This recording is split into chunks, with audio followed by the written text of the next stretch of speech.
Check it out. So, we have one of the motherfucking prisoners of the OvO sweatshop. He's actually confessing. People, this is legendary. Now, this guy is also a washed-up rapper, and by the way, he's homosexual. Not that homosexual has to do with him being a washed-up rapper or anything else. However, I'm just adding on to the fact. Here it is, okay?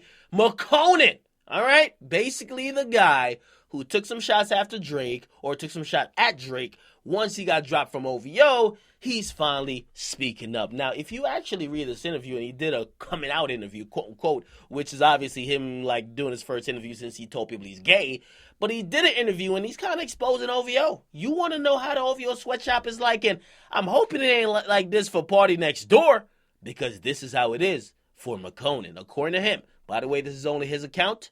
Drake and his team didn't reach out to Fader, who did the interview, which means they didn't really give a fuck about clearing up their side of shit. Okay, so we only got one side to go off. But this is somebody who been in the Guantanamo Bay OvO sweatshop penning hits for Drizzy Drake. Okay, this is what the motherfucker says. He says, and just to sum it up, and I'm going to read his exact words, but he says, yo, he drops this song Tuesday, right? Drake hops on it, and it's now a big thing. He's getting invited to a bunch of shit, and then basically that's when shit went left, okay? He says Drake walked up to him after like tweets about him like calling out Drake before he got famous, because if you don't know, old tweets of his surfaced where he was like going at Drake and he thought they weren't a big deal and Drake wouldn't look too much into him, but he feels like that's what kind of make Drake not fuck with him anymore.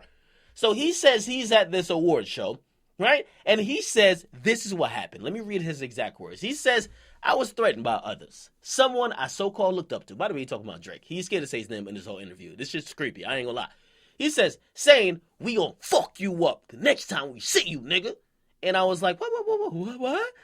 Let me stop being mean. And then he said, I started to go back to, I'm just not gonna go eat anything and just hide being myself and shit. And then I was like, no, I'm not doing it anymore. I don't give a fuck. And that's what led Makonnen to come out of the closet. Okay? So the interviewer is saying, what? This happened in New York, right? Then he continues to speak about it. He says, yo, it was in the middle of the goddamn after party at the Up and Down Club. Pause on that. He says everybody who was in there was in there.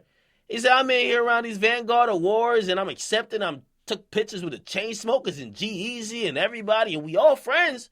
And I'm here in the middle of the floor, no security, and they coming, so I stepped to the side, okay? He talking about the OvO motherfucking entourage, all right? So basically, he says he steps to the side. He says the biggest motherfucker in the game, obviously talking about Drake, goes, whoa, I'm gonna fuck you up next time. Like, goddamn, imagine Drake talking that shit, okay? Now, he says, and all the security and everybody stopped like, what the fuck? And the guys with me looked at me to say like, what'd you do? Now, I ain't had nothing to say. All I did was smile, and I guess they took that as a threat. I was confused. Can't be little old me. Listen, I'm just a goddamn old record from way back when. What the fuck am I doing causing stressing and pains, okay? Now, this is what the interviewer says. So it was a big-ass group approaching you? He says this. Around all that security? The dude that's doing it, we got a multi-platinum selling record together. He's talking about Tuesday the Remix. He says, the guy, the leader of the crew. This is a nice VMA party, bruh. This ain't no little back alley on the south side of Atlanta. Do you think I'm on some Let's Buck shit? He said, I guess it came back from my freestyle from the Tim Westwood joint where I'm rapping and people think I'm throwing shots. I ain't rap no names. All I did was rap. By the way, side note, Makonnen, okay, in the, like, those rumors spinning that he was going to get dropped from OvO, he did a freestyle on Tim Westwood, and what he said in that freestyle, he looked like he was taking shots at Drizzy, okay? So basically, he's saying that Drake approached him on some, yo, I'm going to fuck you up, okay? Now, they asked him a couple other things, like, yo, like, how many times did you ever see Drake? He said 3. Goddamn, imagine signing OvO sweatshop and you only see him 3 times. Not only that, he says, listen, all right, keep it 100, right? Why do you think they signed you? And he said, I think they needed a hit song. Now, here's where he kind of gets a little bit real, right? He says he felt like they were stringing him along because the interviewer says it sounds like maybe you feel it'd bit better if he had never gotten on the song. Maybe he could have just grown into a hit organically. And he says, man, I mean, hey, I'm doing me. All of a sudden, I got my song remixed by so-and-so, and I had to go off and try to chase them motherfuckers around. And y'all telling me to come to Canada to deal with y'all? And y'all know I've got a record and can't even come out the country right now? Why you want to play these games when you got a goddamn mansion out in Calabasas that I came out to, played y'all songs, and ended up making you scared because you saw I could make songs on the spot? Why y'all want to play these games? Why didn't you just tell me you didn't want to fuck with me no more and just let me go about my way? Why'd you make me chase you all the fuck around and make me look like a fucking fool? Why'd you do this? Now, he continues because the interviewer asked him, this is right after the Tuesday remix was released, right? He says, man, that's when I got signed, bruh. He's all in my face, and he's talking about Drake. Talking about, you one of the greatest songwriters ever, da-da-da-da-da, just blowing me up, bruh. He says, and I'm a little kid from tragedy right now. You can see it. It's all written over my face. I'm depressed as fuck. And then he says, and then, this is, by the way, this is the most damning part of it all. He says, and then when I'm like, yo, could y'all tweet out my mixtape? Yo, Drizzy, could I get a feature? Yo, could I get some production from 40? No, motherfucking no, okay? So I'm just over here in prison. Am I in prison? And it's like, who y'all talking about? Because y'all definitely haven't been talking about Makonnen lately. And they know my name very well. They used to say, I love your name. Remember when it made change over there? Made more change than any motherfucker on the label? Huh? God damn. Now, I'm not going to lie, Makonnen was brutally honest during this interview because he admitted that his career is pretty much done. He says, shit's slowing down for me. I don't know why shit's slowing down. You know I'm the motherfucker Tuesday hitmaker, and that shit was a one take, and all I do is make music hit, so why ain't my music hitting, right? He said, what's going to take that motherfucker to jump on it, to sing it before I sing it, right?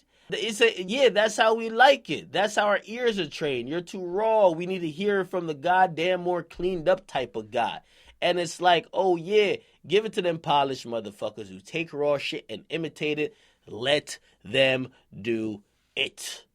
Okay? And basically, that's where you have the story of Makonnen. It's very sad, and I ain't gonna lie, man, I would have roasted the fuck out of him. Okay? Believe me, I wouldn't lie. But I feel bad for him. Okay? I'm not sure if his story is entirely correct or true. We haven't heard Drake's side. Drake hasn't even offered a side. OvO hasn't even offered a side. But if this is the case of people who get signed to the sweatshop, this is rather sad. And I feel bad for them because I could imagine being someone who you believe you're talented, but not being in a position or a place that really wants you to win, but instead you're only there to help somebody else win.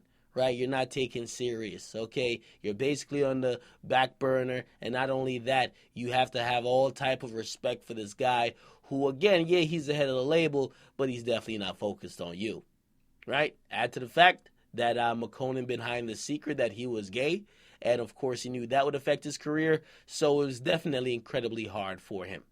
Again, I really got no jokes about that. I feel like you guys should take it in. Do y'all want to sign to the sweatshop?